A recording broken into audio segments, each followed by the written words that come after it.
We are live 364 days a year. What are we doing here? If Dom turns at SummerSlam, I'm shaving my moustache off. I've told you, if that happens, it's going. My lip is cold because of a stupid bet that I made with YouTube. Oh, good. Wrestle's better than Daniel Bryan. Bryan Daniels. Better than Okada. How did you not get Christy after Monday Night Raw? What is going on, everybody? We are back once again with another edition of Wrestling Republic's daily broadcast. It is Thursday, October 23rd. And in the words of our good friend of the show, Fernando Zayas, it's time to light the fuse and ignite this Dynamite review. We're going to break down last night's AEW Dynamite and all the fallout from WrestleDream. I've got an awesome crew with me. First and foremost, I'm going to keep it on the West Coast and let me send it to Mary. How are you? Happy Thursday. What's new? Happy Thursday. Let's light this Dynamite review. I'm your co-host, Nick Jackson, and let's get started.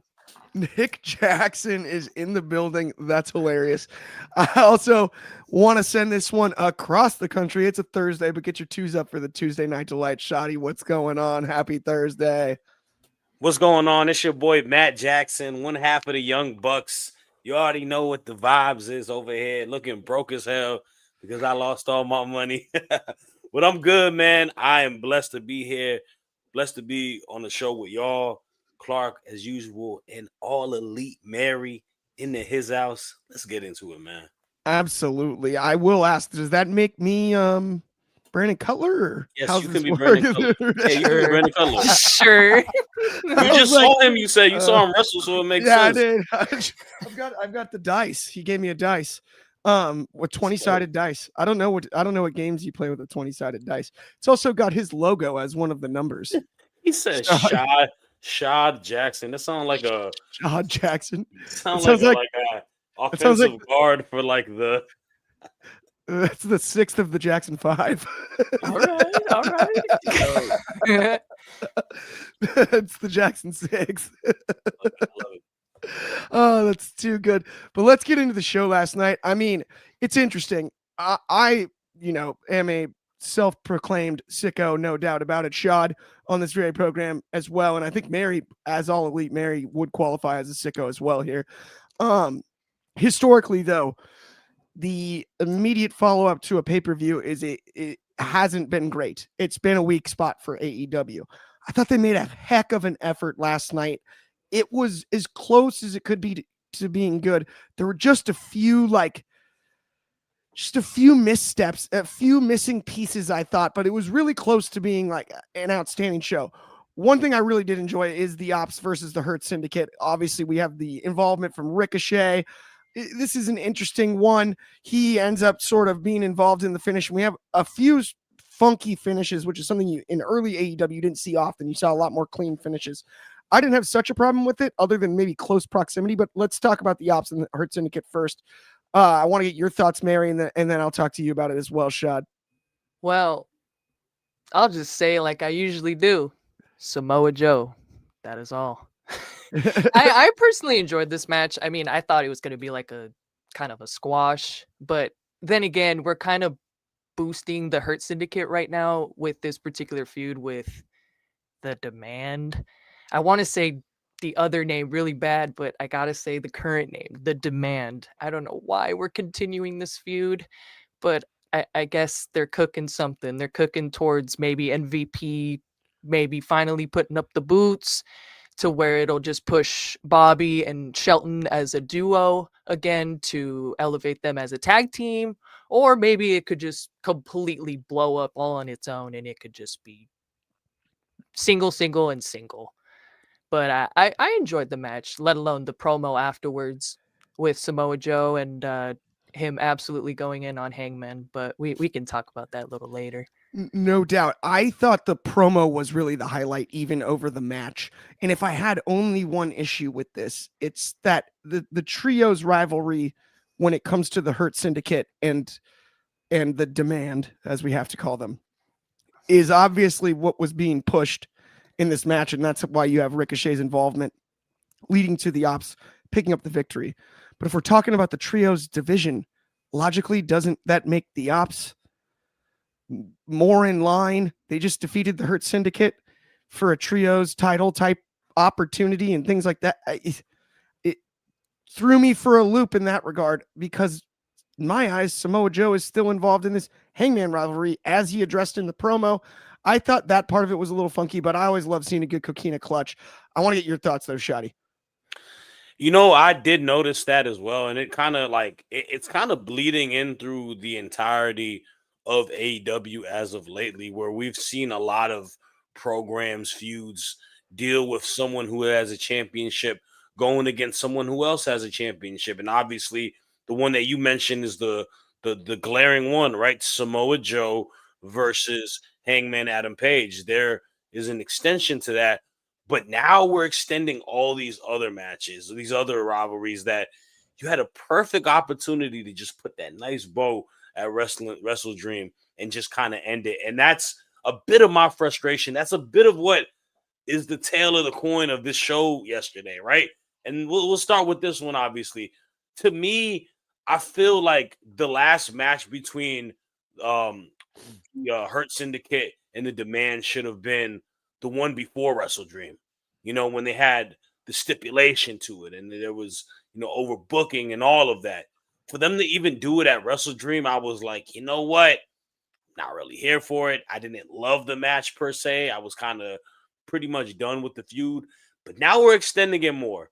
And now that tells me that the only way that this can be a bit of a, how do I say, to make it make sense is if you add somebody. And now the gears are spinning in my head because Mary said something and now I have an idea. Let's say MVP is the outlier. Let's say they knock MVP off the shelf and he can't wrestle anymore, right? In kayfabe, whatever it may be. Great to see MVP wrestle, by the way. There is a gentleman whose contract is coming up on TNA. There is a gentleman who has business with all of these people.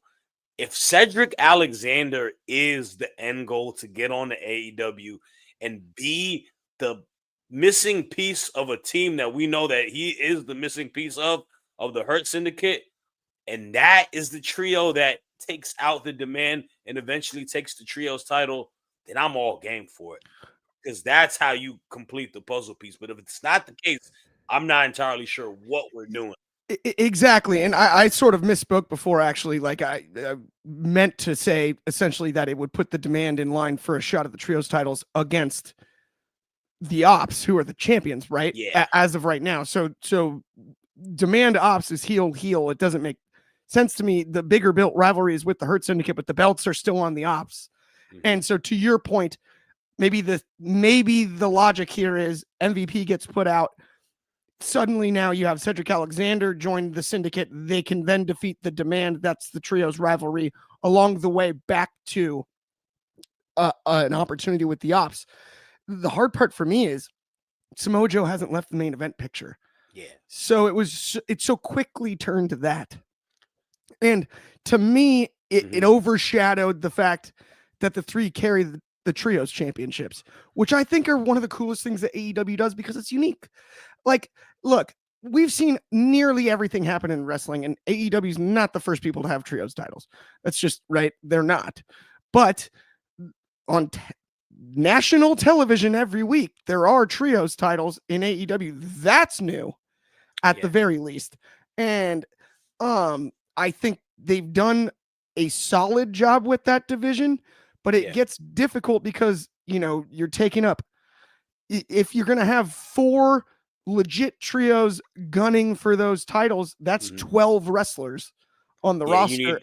You need to add more to the mix, which is funny because and we'll talk about it maybe towards the end, but like we're talking about the women's tag tournament that was announced yesterday. A lot of those teams are makeshift teams, right? Like Jamie Hayter and Queen Aminata. I don't necessarily think I don't know how they're a team. I guess they've wrestled together because Tony loves to put these multi-million-dollar 4-way matches, right? But on the other side, like you could do that on the men's side. Like you have even a deeper roster of guys on the men's side where to your point, there should be a more of a rotation. You talk about the conglomeration. You talk about like a lot of people that you could even pull up from Ring of Honor and build teams like the frat club or whatever the frat party. You know what I'm saying? Like, I mean, heck, all the other Dalton teams. Castle and the Outrunners was fun while it lasted. Dalton Castle and the Outrunners would be that would be perfect. Actually, they're so like Dalton Castle and the Outrunners are like TV made. Like, I don't even know why they're not on Dynamite on a regular basis, to be honest with you. I mean, they teamed together recently and it was delightful. I know. They do a lot of stuff on ROH. Go ahead, man. But it's just one of those where it's like, yeah, and what's interesting is they do have the talent to sustain it. I mean, you look at the history of the trios titles, Death Triangle and the Bucks and Kenny was electric. Like that the start of this was really, really well done. I just think the future of the division lies in you know what's crazy, Clark? Can you even say that the trios title should have been made in the inception of AEW when we had the Pinnacle, when we had like you said, the Death Triangle, when we had Jericho's JAS Inner Circle. Circle, that's what I meant. Yeah, like Santana Ortiz and like Hager would have been a good team, or Sammy. How about Sammy, Santana, and Ortiz? Man, that would have been unbelievable. And like even early AEW, it almost would have been easier. You could have done a lot of because you also could have taken. I mean, heck, you could have done Jurassic Express with Marco Stunt, man, if you really wanted to. Who's a car salesman now, by the way, which is kind of wild, but kinda good cool. for him. Very charismatic video. I liked it. He made me want to consider buying a car from him. I'm not, but he's got something new going. Go ahead, Mary. But I will say though, to come out of the ops, I just hope we get Powerhouse Hobbs versus Bobby Lashley at some point. I need that. That standoff was perfect. That I think is important. Those two very important. And just the amount of physicality that you would get from those two is so good. I think that's just, one of those. I mean, everybody usually talks about has to happen. Okada and Takeshita. I cannot pronounce his name correctly. Don't get mad at me in the comments. Everybody always wants to see like those two collide, but when I saw Powerhouse Hobbs and Bobby Lashley, I was like, whoa. Whoa. That's a Big E special right there. Yeah. Yeah, exactly. To that point also though, what did y'all think about the little like moment between Joe and Hobbs? Because like he was like covering him, but I thought he was like doing the I got this like downplaying him type of situation. I think Joe I think Joe knew like how good of that standoff was, and he's like nah, let get you back over there. This is my moment right here. Joe's going to break this team up at some point, but I think the ops are phenomenal, but to your point, I think Joe has just got greener pastures. And it's difficult because the other two, like the mid-card scene right now, like every champion besides Hangman is a heel, right? So Kyle Fletcher is a heel, Okada is a heel. So that's where you kind of run into a bit of a problem because you need more baby faces. And I don't only Hangman. It's only Hangman. I mean, you got like Orange Cassidy just came back. But like all these other guys, Mark Briscoe, we just had the feud with him and Fletcher, right? So we're going to have an extension of that too. But say he loses, which I would assume he is. Yeah. What do you do? Like you got to really start to like the loss of Swerve and Ospreay and Kenny not being there as often is a little glaring on the babyface side where I do think they need to kind of get some guys. Yeah. How long is Swerve out? I don't know the exact timetable. Rumors allegedly say till like December. Okay, that's at least not as bad. I was hoping at least before the end of the year. So that'll inject some life back. Ospreay's out way longer. I know. Ospreay. I don't know how long he's going to be out for. Swerve will probably be back at least by the end of the year, top of next year. When they need him to. He deserves well rest as well, brother. And of course, his body. He had a company on his back, so his back probably hurting. I don't think his poor Nick, man. I think the only conversation about who reinvigorated their career the most, jumping from WWE to AEW, is only between Tony Storm and Swerve Strickland. I think that's the conversation ends with those two. Easily. That's just But what the deal is. I say Ricochet is definitely like in a good conversation for it. I think he started off doing good stuff. Right now, I like Ricochet's heel work a lot. I'm kind of bored of like just the same feud, and that's kind of my premise of to kind of put a cherry on the top on this topic. Absolutely. We've got Ben Davis in the comments here with he needs Swerve at World's End. I love that. We've also got Luis with Hangman is in real life Batman and AEW. That's fair. I hear that. Love the picture, by the way. My Hero Academia. Yeah. And then Fernando Zayas said, I've heard Swerve will be returning soon. Yes, for sure. December sounds soon enough. We'll take that for sure. And then we've also got Lee Moriarty in the Hurt Syndicate as a suggestion from DCX Warlord. I guess, by the way, if Cedric isn't available, that's not the worst either. Yeah, Moriarty's good. He is. I know he's on part of Shane Taylor Promotions. Yeah, too. that's a good point. So that's that is a little bit of the rough one. I like Shane Taylor Promotions too. I loved MJF on it, bro. I ain't gonna lie to you. I did too. I thought it was awesome. I think he fits the Hurt Syndicate. Like, obviously, I think a lot of people want to, the vision of the Hurt Syndicate is because it's a dominant faction with 3 dominant African American professional wrestlers. But like MVP has always said, like, yo, like I'm like this is a wrestling faction. Like we he vibe in that same. Maybe it was Lashley who said it. So they're always open to adding a person of talent, like whoever it may be, man. 100%. I love that about that. But let's talk about Jon Moxley really quickly. Because like the headline here says, he couldn't beat Kyle O'Reilly. Not only could he not beat him, he hit a referee. And so I think this is one of those situations where maybe we're looking at a suspension. You obviously have also the Renee Paquette aspect of this storyline. We have a lot at play here. I'm really interested on the direction of Jon Moxley, and it feels like they only nudged the chess piece along a little bit, but I don't mind that on this show. The only thing that was a little bit weird is that it's a funky finish on a match that, was pretty darn good for quite some time. What were your thoughts on it, though, Shadi? Yeah, I mean, this was a well-wrestled match. It was like, I mean, you put Jon Moxley, you put Kyle O'Reilly, you are going to get some great graps, and that's definitely what they displayed until, like you mentioned, and this is the Death Riders, recipe, right? They it's just screwy finishes or it's DQ finishes, and it's in a manner of trying to protect guys in whatever aspect they need them to do.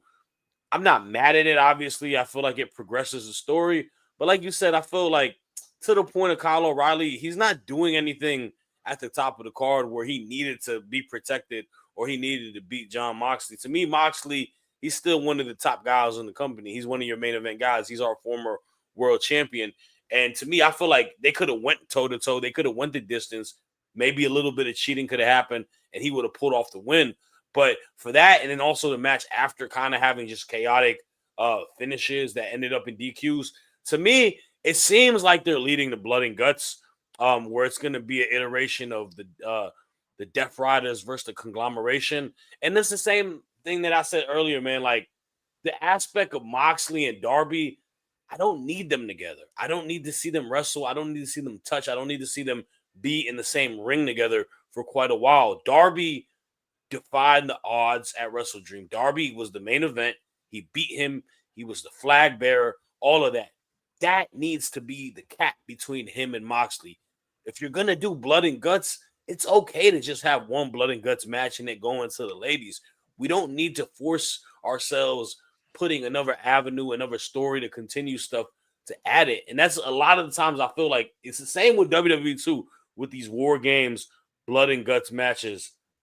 Unless there's an actual, genuine, strong story that goes into it, it is definitely either lagging or it's hyper pushed. And to me, that's kind of where it's more on they're just dragging it and they're dragging and they're dragging and they're dragging it. And we don't need to do that. You can build a phenomenal show without forcing that onto us. And even if you want to put a Blood and Guts match for the men's side, there's other ongoing storylines that you could put into the fold, right? Like to me, the Death Riders are not the top heel in AEW no more. It's long gone. That ship has sailed. It's the Don Callis family. Don Callis, by all means, and I will say this confidently, is running the best faction in professional wrestling right now. That goes to any company out there. You talk about the synergy of the unit, because we're going to talk about a gentleman coming up soon. You talk about Takeshita. You talk about Kyle Fletcher. The accolades are glaring, and they just approach any time they're in the ring like a dominant force. And Don Callis is easily the best manager in pro wrestling right now, by the way. He adds so much element to it. And I know a lot of people that love the vision, aka the Seth Riders that are no longer the Seth Riders, are going to be mad at me. Boo-hoo, cry. I don't care. It's Callis families, baby. Absolutely. I am 100% with you. The Callis family is on fire right now. Absolutely scorching. Fernando Zayas in the comments here with, I think the Death Riders are going to kick Moxley out for not living up to the standards of the faction, and Marina takes over as the silent leader. That'd be interesting. Here's my only other thing is, if we're going to continue with Mox Darby, like, how much more is there to do? I don't know what's next. How do they push it further? Maybe we'll figure that out someday, but let's keep it rolling on today's show. Let's talk about Okada retaining against Bandito, and what was an awesome match. I dug the finish too. I thought it was pretty cool. Basically, Bandito being a little bit too far away to hit the finish. Okada picking up the win. I like it. Then so poetic. And to Shad's point earlier about Don Callis and the Callis family and how good of a manager he's been, the whole family walking down the ramp to sort of celebrate Okada picking up the win, and then Takeshita last. That visual was so perfect. And then you have Fletcher and Callis sort of scurry back to go talk to Takeshita, and he's holding the IWGP title. Okada's got his. It was an awesome visual. I really love the simplicity of it, because I feel like it's going to give Takeshita and Okada a big fight feel when we do finally get it. That's right. Nothing needed to be said. And it was all based on just like sort of body language and all of that. And that's where I think Callis is brilliant in this situation. I really dug it, Mary. I want to get your thoughts on not only the match, but also just the way they ended the show. I 100% agree. I thought the overall match, people have been arguing that this has been match of the year. And honestly, I can't disagree. I can't. I watched it twice. You know, I don't usually watch matches twice, but this one I did.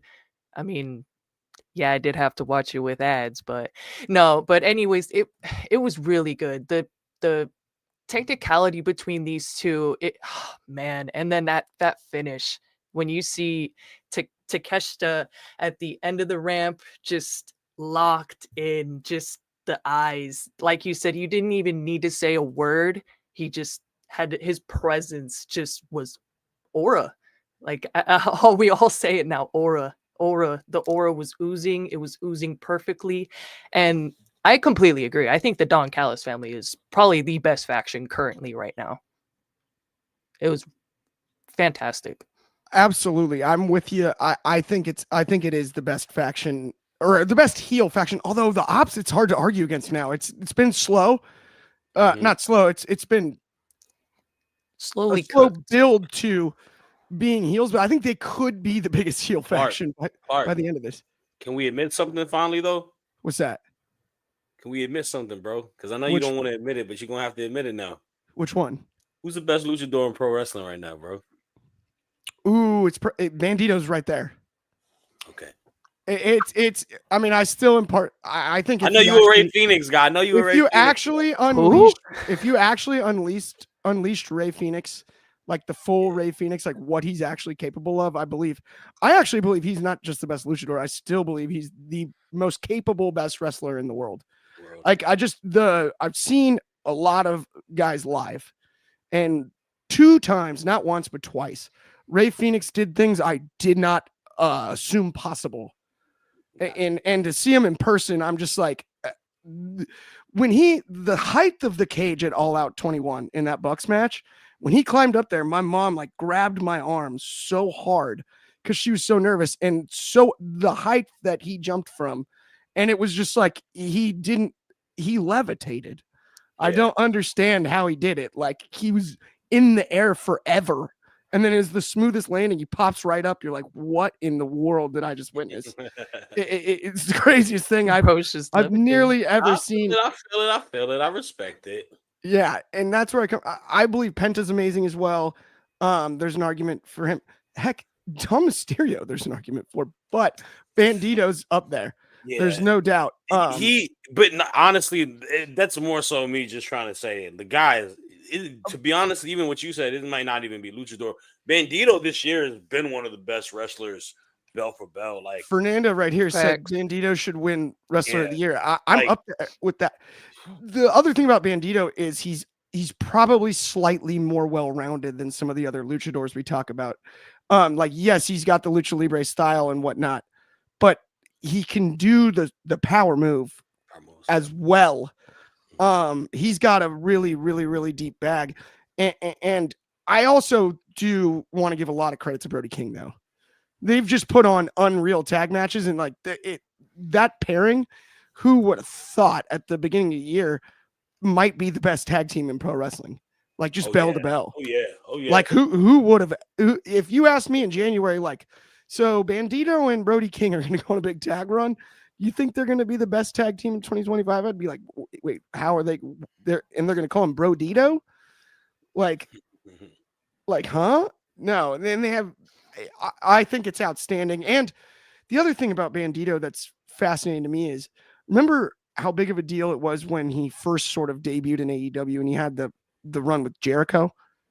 Mm-hmm. We've talked about Jericho a bunch recently. Like, to see how far Bandito's come as not that he didn't have the talent then, right? Yeah. But just how far he's come in the eyes of the fans since then it is super impressive. Like, well, it's one of those things where, like, to me, he is the epitome of, like, I think the smartest move was letting him become Ring of Honor champion. Obviously, he has Ring of Honor lineage to his career. You know, he has history there.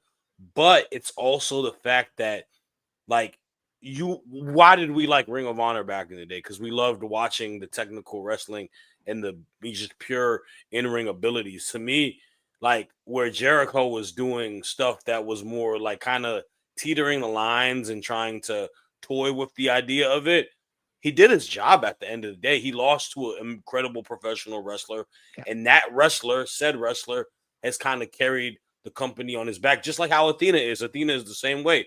You know, you say what you want to say. When Athena has big money matches to defend the title on these shows, she delivers. And Bandito and Hechicero, that was a crazy match. Unbelievable. So he has like a bunch of match of the year potentialities under his belt. And I also think, and this is really interesting, let's go tinfoil hat time for 1 second. All right. It's benefited him in some ways that you have the Lucha Bros in WWE now, right? Vikingo basically in WWE now, and Triple A not appearing on AEW or ROH anymore. And not just those three, but a number of names. So by comparison to the other wrestlers that would potentially work his style, he's had a canvas to paint, whether it's ROH, AEW, wherever he's been, opportunity wise, and taken full advantage of it. And that is not to take away from what he's done, but he's taken full advantage of that. Right. And I think that's been huge for Bandito. I agree here with Fernando. If they hang on to the titles, I don't even know if they have to hang on to them all the way to the end of the year. I think even if they drop them in an excellent match, you know, somewhere down the road here, it's fine by me if they're still the tag team of the year, because honestly, it's funny. The WWE has done okay with the tag division this year, but not great. There was like a little window where it was like they had the SmackDown division kind of like going through that carousel. It worked for a second, right? Yeah. I mean, we've talked as much about the Hardys and the Dudleys this year when it comes to WWE Tag Team Wrestling somehow, and that was like a TNA match. You're not wrong. I mean, dude, we just literally Raw. We saw a team be champion for 100+ days and only defend it 2 times. Like, salute to Huge Pop. Salute to the OG Jimmy Corderas. I gave him the props because he had a take on it on Twitter the other day that I saw, and I thought it was interesting. He was like, yo, they need to like implement that, like the 30-day title defense rule if you're gonna do stuff like that. Like, and that, but like you mentioned, to that point, that's the second time they had a reign like that. Like, so now it's a budding joke, and it's stupid. Like, you literally dilute. Like, I love AJ Styles, I love Dragon Lee. They're not a tag team to me though. No, like there's a bunch of tag. Where the Creed brothers at? You know what I'm saying? Why are they friends? Why are like they how, friends? Yeah, when did AJ They need to even fight meet each Dragon other? Lee? They don't need to be friends. They would never. Why isn't Dragon Lee? Dragon Lee is literally part of a faction, bro. Okay, he's got other guys in his group. One being Rey Mysterio, and he's teaming with AJ Styles. I kept wanting to say, like, who introduced them? I want the backstory. Like, did they just like bump Where's at the each other? lure? Oh, you like coffee too? Like, how did this work? How did they become crazy. buddies? Like what? I don't know. Either way, let's move on to something that was a pretty wild segment here. These Mercedes Moné celebrations have gotten funnier and funnier, but this time we got our cake and we ate it too. It was pretty out there. This was pretty outlandish, but it's entertaining as could be. Statlander, I love it. I love Chris just being aggressive and no more of that. The belt gimmick. Remember when Ben said that? What did he say this past week on Sunday on the podcast about her? She's not over. How many cheers did she get last night? Do we have like the decimal of the roof exploded? Yeah, like it's so funny to me. Like, I don't know. And Renee Paquette did great in this one. Just everything hilarious. I thoroughly enjoyed it. I know some people want to trash it, but I'm not even gonna do that because I actually love stuff like this. And a dozen belts is gonna be my greatest accomplishment. Like all the little just get under your skin things that she said.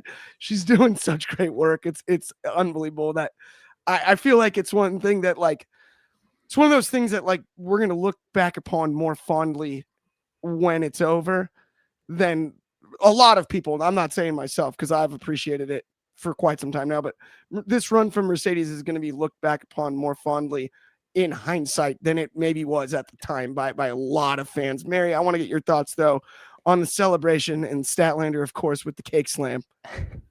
100% agree though. I think Mercedes' run right now is probably at its peak, and I just hope it continues to be peak for at least a little longer before we start to see the downfall, as we all want to anticipate the most. Like, when is she going to lose those 12 belts?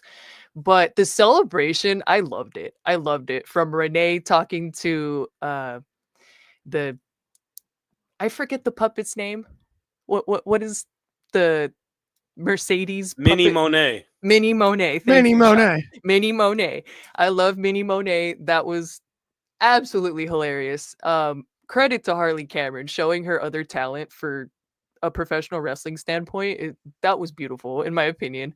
But to have Mercedes out there just absolutely demoralizing her, and then just to all of a sudden see Mercedes be lifted up and bang onto the cake. That was the candle. That was the cherry. That was beautiful. That was perfect. I love Chris Statlander. I think she's way over than a lot more people think. Yeah. She's good. Stat is so cool. And like you said, it was awesome. And showing like the physicality there, I think it's really, really, really great. And Stat is way more over than people think. Me and Shad had a long conversation about Stat being over. And my friend, Ben Allison, unfortunately made the mistake of using the word crickets. You're out of your mind, Ben. Knock it off. That's silly. Stop it. Don't be a silly goose. Don't do that. Mercedes and Athena, If Mercedes and Athena win the tournament, that means Mercedes is the inaugural champion of both WWE and AEW's women's tag team titles. That's a fun That is a fact. very good point from DCX Warlord. True. But one thing I'm also interested in is if she were to defeat Stat for the world title, I think now's kind of the time. Yeah. Do it. Now or Maybe never. even do the tag team titles too and call it like Unlucky 13 and then have her start dropping them like flies. Mhm. I don't mind that at all. Even if it's like this is how we get back to Tony Storm somehow, right? Along the way, maybe even have Tony Storm win the TNT title from her, not necessarily the world title. If she were to defeat Stat, but I also don't mind Stat having a long reign for the future. I want here. her to have a long reign. Maybe not think- as long as Tony's, but I decent. think I think it'd be really cool to get Statlander to double or nothing with that belt. Oh yeah. Have her go on a run and start mowing down opponents, including Mercedes. Because the beating the 11-time champion, maybe the dozenth title is the tag titles. I'm not sure. That's where I want to ask Shoddy really quick, Mary, and then we'll all break this down at the end. But do you think, which route would you go? Because I don't think it's time to pull the plug on the multiple title carrying aspect of this story. But Yeah. which belt would you make the dozen? Yeah, I mean, the dozen belt, isn't it? Can y'all see me? Can y'all hear me? Yeah, I can hear you, but it does seem like you're freezing. Okay, am I good now? You good, Mhm. Shouty? You good? You're back. Okay, sorry. I think the beauty of it would be if Chris Statlander has the big nod of beating both not like historic TBS champions, beating Jade Cargill and then beating Mercedes Moné. I would not have her lose to Mercedes. I don't think Stat should be a transitional champion by any means. I think we are doing the best work in building her as a viable threat and putting her in that same tier as Mercedes and putting her in the same tier as Tony Storm. And I think her beating Tony and Mercedes back to back, that solidifies her in a class of her own. And to me, I think that's the way to go. In regards to last night's celebration, I thought it was hysterical. I think Harley Cameron is one of the most entertaining professional wrestlers in the entire business. I want to see Harley Cameron beat Mercedes Moné for the TBS title.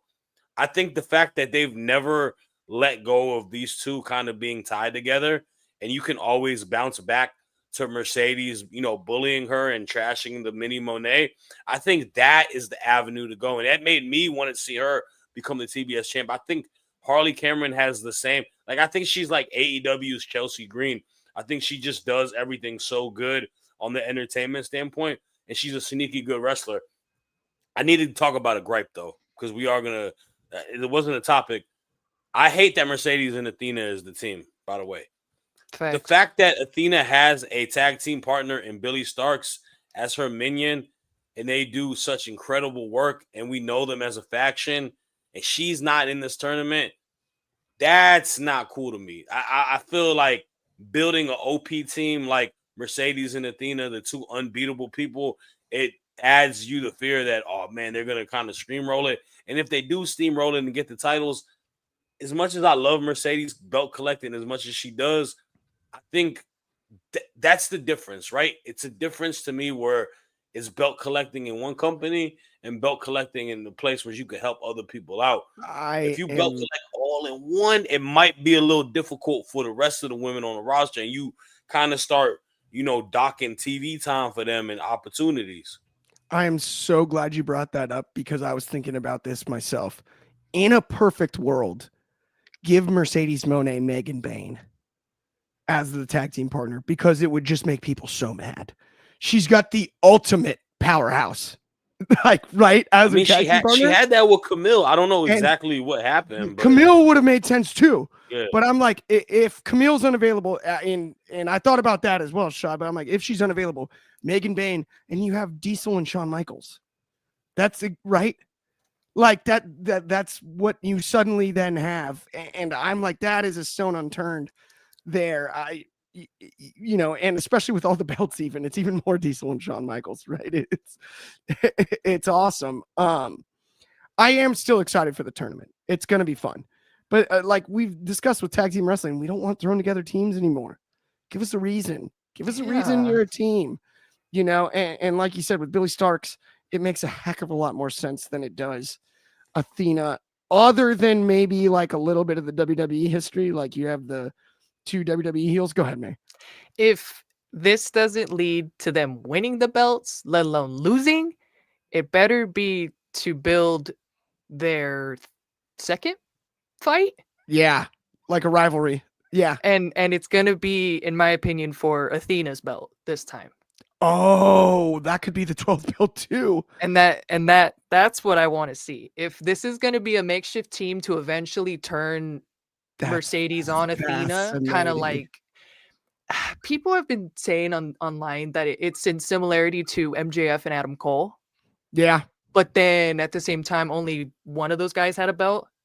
This time, just both girls have the belts. But in this case, I feel like having them together, if it just doesn't lead to them winning the whole thing, it better be to just eventually have one of the two just absolutely kick off their second match.